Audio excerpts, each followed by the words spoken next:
Hi everyone, and welcome back to the channel and back to another urban calisthenics workout of my full body calisthenics routine. In today's session, I've got for you 6 exercises for which you'll be doing 30 seconds on, 15 seconds off, for a total of 4 rounds. That's 18 minutes in total. Now, the only equipment that you'll need for this session will be a set of parallel bars and a small space to work in, and you are good to go. As always, get a good warm-up before starting this routine.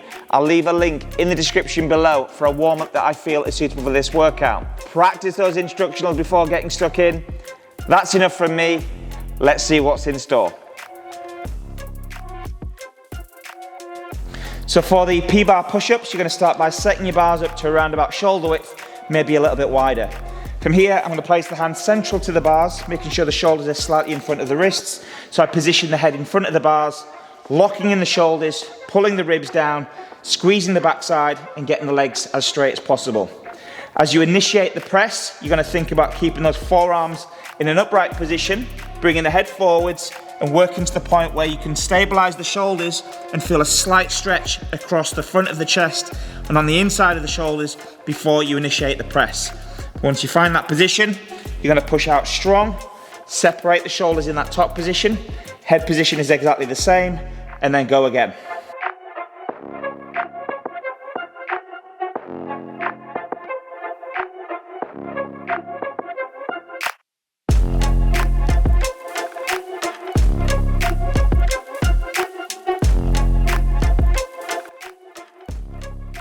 So for the lift off to breaststroke combination, you're going to start by lying on your belly, feet in contact with the floor. You're going to stretch your arms to an overhead position, keeping them as close to your head as you possibly can. In this case, I want to have the palms facing one another, so thumbs pointing up and driving the bottom of the ribs into the floor. You're going to take your arms up as high as you possibly can. Once you reach that top position, you come all the way back down to the floor, and then you lift off again in preparation for the breaststroke. So we're lifting up again. This time we're going to turn the thumbs down. You're going to reach the arms all the way down towards the hips, stroking the body, and then you're going to reach your arms back up into that top position before lowering back down to the floor. So we do the lift off first, pushing the ribs down, going as high as you can with your arms. Second one, turn the thumbs in, reach all the way into the hips, stroke the body, go back into the top position, and then return into the floor.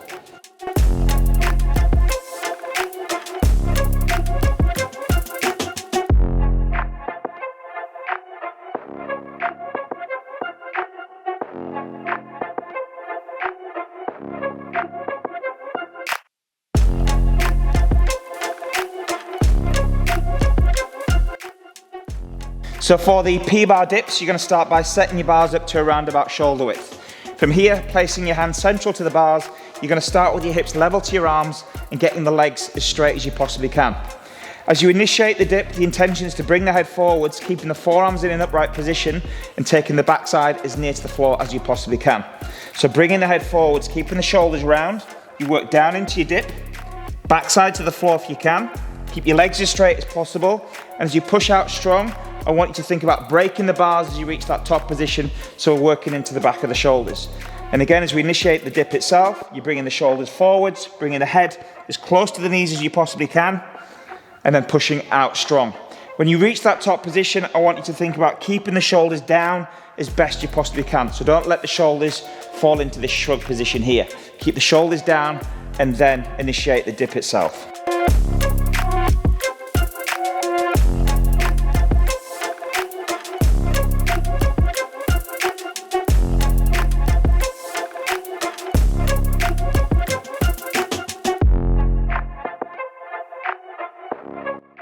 So for the sit-throughs, you're going to start by moving into a quad position, forming a square between your hands and your feet.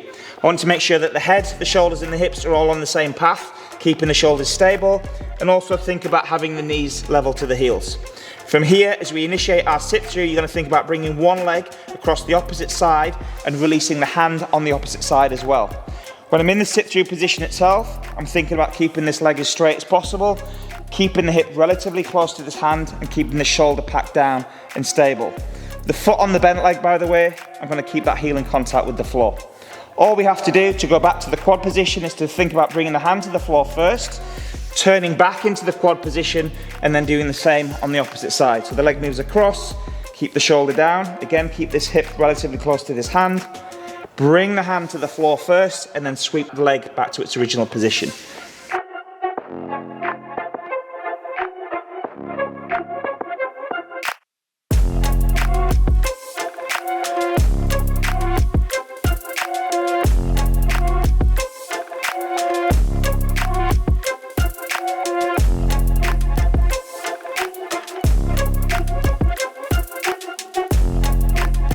So for our tuck to pikes, you're going to place your hands central to the bars, making sure the feet sit directly underneath the knees. From here, you're going to keep your arms as straight as possible and the shoulders packed down. First thing you're going to do is work on lifting the heels as far off the floor as you possibly can. And to initiate the pike, what you're going to do is to lean forwards ever so slightly, compressing the bars and trying to get the legs as straight as possible. From here, you're going to simply move back down into your tuck position until the knees stack the feet, and then you're ready to go again. So leaning forwards, compressing, straightening the legs, being as light through your feet as you possibly can, and then revert back into the tuck position.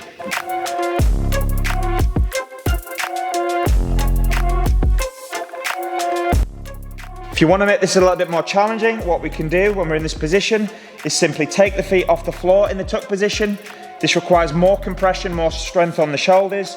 And then from here, you're going to send the hips back once again, leaning forwards, straightening the legs into the pike position, and then revert back into the tuck.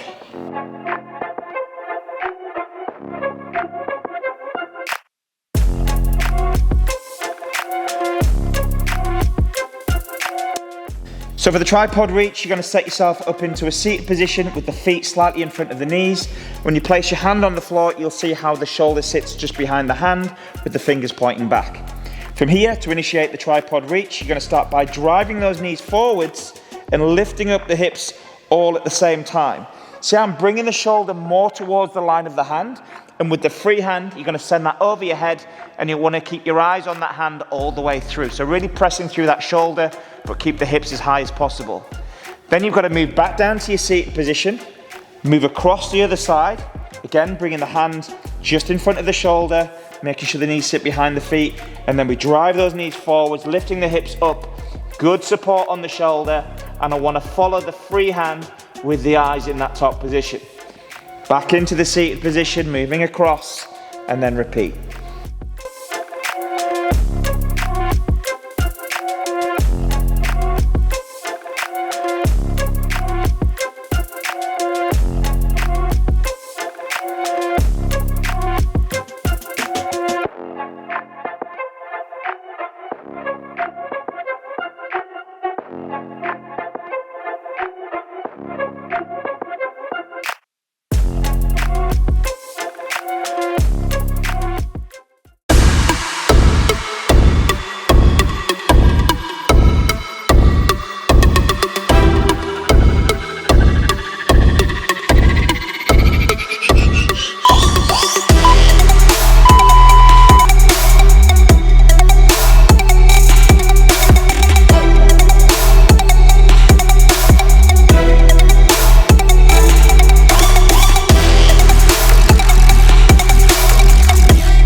Thank you so much for taking part in this urban calisthenics workout. I hope you had a great time challenging yourself and breaking a sweat. If you did find this workout useful and beneficial, please give me a like and most importantly, tell all your friends. Keep up the great work, stay motivated, and I'll see you on the next workout.